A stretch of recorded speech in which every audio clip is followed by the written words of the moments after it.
We're kicking off with WWE, though John Cena has yet to properly explain his shocking heel turn at Elimination Chamber Toronto. He's been active on social media. On Monday, Cena shared an image from The Dark Knight's Harvey Dent in the scene where the future Two-Face states, "You either die a hero or live long enough to see yourself become the villain."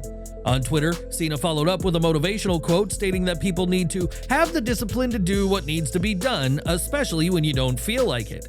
On Wednesday, it was another quote as Cena stated, "How others respond to us tends to say a whole lot more about them than it does about us. Evaluate it and don't take it personal."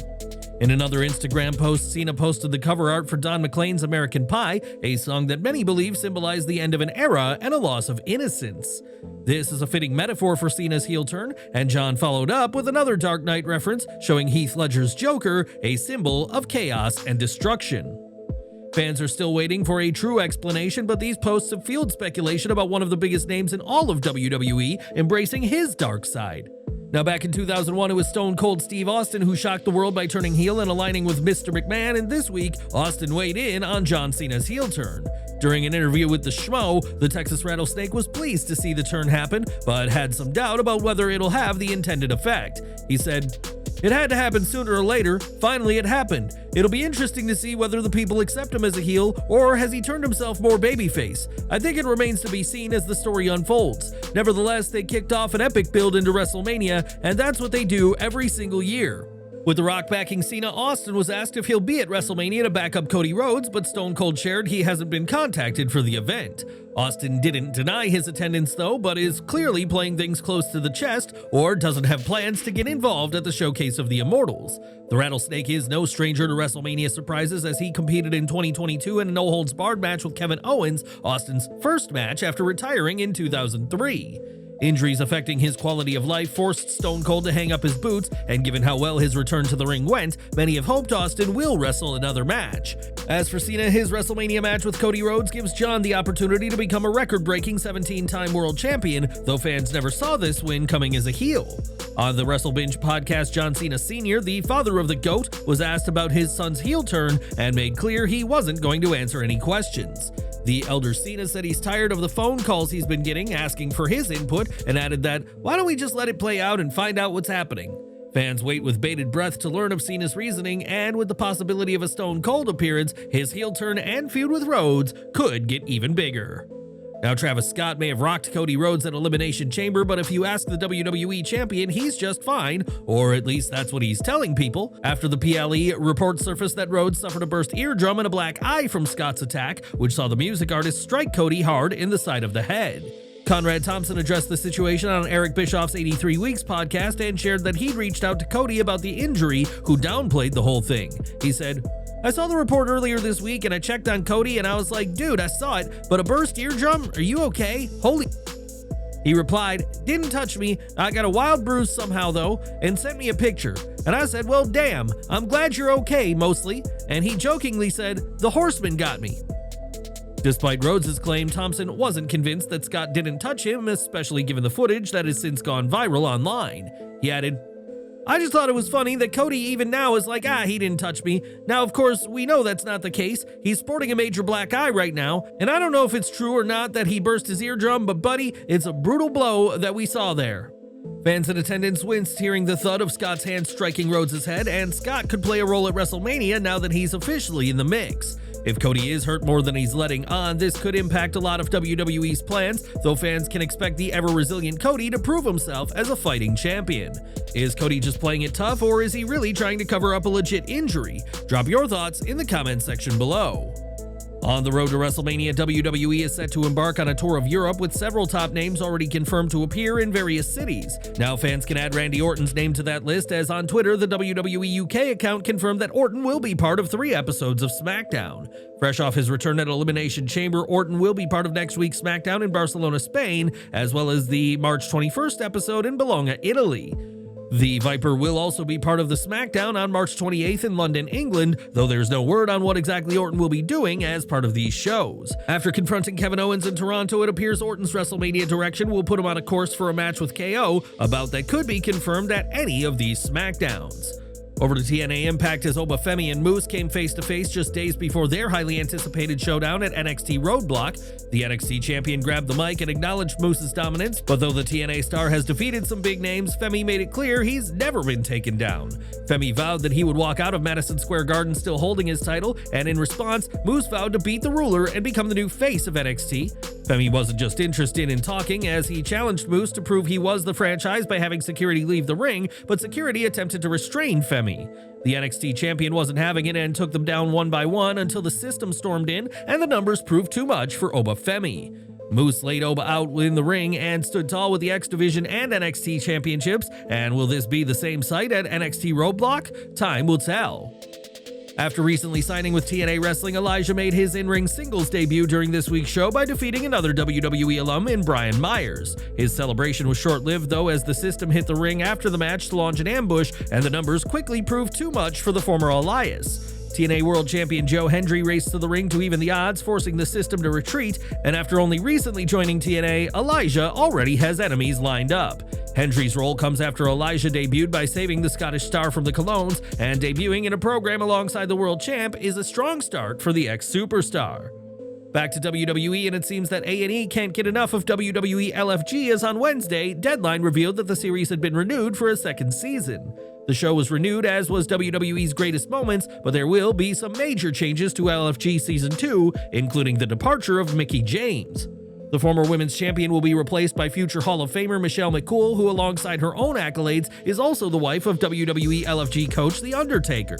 Fans have questioned why James is being replaced by McCool, and Fightful Select reports that the dead man was instrumental in getting McCool the job on the show. In fact, McCool played a key role in the show's future, as The Undertaker was open to continuing the show if McCool was involved. It certainly appears that his return for Season 2 and possibly the show's renewal depended on the inclusion of the inaugural WWE Divas Champion. As a result, James finds herself being pushed out, and while some have speculated that Undertaker wanted to replace James with his wife, that has not been confirmed. For now, WWE LFG continues on with James still part of the show, with its 5th episode of the season set to air this Sunday, but her time with the show is already coming to an end. Back to Impact, as TNA Knockouts World Champion Masha Slamovich hit the ring, but it wasn't long before she was joined by NXT's Cora Jade. Jade let everybody know that she is in TNA to take the Knockouts title at Sacrifice, becoming the first NXT superstar to win the Knockouts title. Jade also claimed that Masha is overrated, but the champ fired back, telling Jade, "You're going to be exposed for not being able to hang with a real fighter." Before things could escalate any further, Tessa Blanchard blindsided Slamovich from behind, making it a 2-on-1 beatdown, and despite Masha's efforts, the numbers proved too much. Just when it looked like Jade and Blanchard were going to leave Slamovich in ruins, Lei Ying Lee stormed in to even the odds, sending Jade and Blanchard scrambling away. Will Jade fulfill her promise to become the first NXT superstar to win the Knockouts title, or will Slamovich find a way to retain next week at Sacrifice? Share your thoughts down below. Hall of Fame news now, and it's already been confirmed that Triple H and Michelle McCool will be inducted this year, and now fans can expect a legendary tag team. According to WrestleVotes, the Natural Disasters, Earthquake and Typhoon, will be inducted this year, with their induction being deemed a long overdue, well-deserved honor. The Natural Disasters dominated WWE in the early 90s with their power and size, and captured the WWE Tag Team Championships in 1992. Unfortunately, this induction will be a posthumous one for John Tenta, aka Earthquake, who passed away in June 2006 at the age of 42 years old. Are you excited to see the Natural Disasters smash their way into the WWE Hall of Fame? Who else do you want to see inducted? Let us know your thoughts in the comments. This month, Queen of the Ring, the Mildred Burke biopic starring Arrow's Emily Bett Rickards, will be released, and AEW's Toni Storm is part of the cast. This week, the AEW Women's World Champion attended the red carpet premiere of the film, but during the event, Mariah May attacked her former mentor. Footage surfaced online from after the fight, and a furious Storm claimed that Mariah ruined my moment with her attack ahead of their title match at Revolution. The pair agreed to no contact during their interview segment on this week's Dynamite, though that didn't stop May from spitting on Storm. With 2 pay-per-view matches already, Revolution is being seen as the end of their epic feud, and May had no problem sending Storm a painful message on the red carpet this week. Earlier this year, AEW released Miro, Malakai Black, and Ricky Saints, while Rey Fenix has more recently been cut from the company. During the AEW Revolution media call, Tony Khan was asked about his philosophy on releasing talent and shared that there had been a change as to how he handles cuts. Khan said that things are on a case-by-case basis and decided that releasing these names was the best thing to do at this point. Khan had previously objected to the idea of releasing talent, instead preferring to let contracts expire, but the AEW president has shifted his position when it comes to keeping wrestlers around. In 2018, WWE held its first and to date only all-female PLE with Evolution, and since then, fans and wrestlers alike have called for another event. According to a report by PWN, WWE is now planning a second Evolution event in the near future, and while plans are still yet to be finalized, we may have a date. The report adds that Evolution 2025 is currently set for July 5th at the Mohegan Sun in Connecticut, a venue that has held plenty of TV events, but never a WWE Premium Live event. The first Evolution event was held at the Nassau Veterans Memorial Coliseum in Uniondale, New York, and saw Ronda Rousey defeat Nikki Bella in the show's main event. Evolution 2 has been a long time coming, and though plans have yet to be announced, don't be surprised if WWE hosts its second ever all-female PLE within a matter of months. We have some sad news to report now, as Broderick Shepherd, a wrestler known for his time in AAA and briefly AEW, has died at the age of 32. AAA released a statement about Shepherd's death, adding that they were praying for his eternal rest and expressed their best wishes to his family. A native of Melbourne, Australia, Shepherd began wrestling in 2008 and became a standout high flyer in AAA upon joining the company in 2013. During his run, he captured the AAA World Cruiserweight Championship and in 2021 made appearances for AEW Dark under the name El Australiano. His last documented match came in November 2024 in Mexico, where he was on the losing end of a three-way tag team match. It's always difficult losing a wrestler, especially one as young as Shepherd, and our deepest condolences are with his family, friends, and fans at this sad time. Now, WWE has held 2 Saturday Night's Main Event shows in recent months, and now fans can expect the nostalgic event to return in May of this year. According to WrestleVotes, the next event will be on May 24th, 2025, and will take place in the Amalie Arena in Tampa, Florida, and this could be part of a possible 3-day span of shows. NXT Battleground is seemingly set in stone to take place on May 25th, and then there will be Raw on the 26th, which is also reportedly set to happen in Tampa. As for the May 23rd SmackDown, there's no word on where that'll take place, but fans in Tampa will have plenty of wrestling to watch in person this coming May. Bloodline news now, as Roman Reigns, who was known as the Big Dog for years, has given a major update during his more recent run as the Tribal Chief and the former Universal Champion. In a new video with IGN, Reigns shut down a mention of the Big Dog, saying, "There is no Big Dog. He's dead now. I don't even see the other guy. He doesn't even exist. It didn't happen." Reigns' time as the Big Dog never fully clicked with fans, while his Tribal Chief persona has proven very popular, and the OTC is all in on embracing his ruthless, dominant persona. Now, LA Knight worked very hard to climb up the ranks in WWE, and the former US champion is well aware that his popularity could go away at a moment's notice. In fact, Knight recently shared that he feared fading into obscurity at Survivor Series 2023 when WWE saw a pair of blockbuster returns that threatened to overshadow the megastar. He said, "Randy comes back, CM Punk comes back, and I'm like, alright, well now the perception is gonna be, I got defeated, now these guys are here, so now I fade," and I think a lot of people had kind of taken that stance for a moment. Knight has spent decades working to reach the level he now enjoys, and despite his on-screen cockiness, admitted that he hadn't always been sure of his place in wrestling.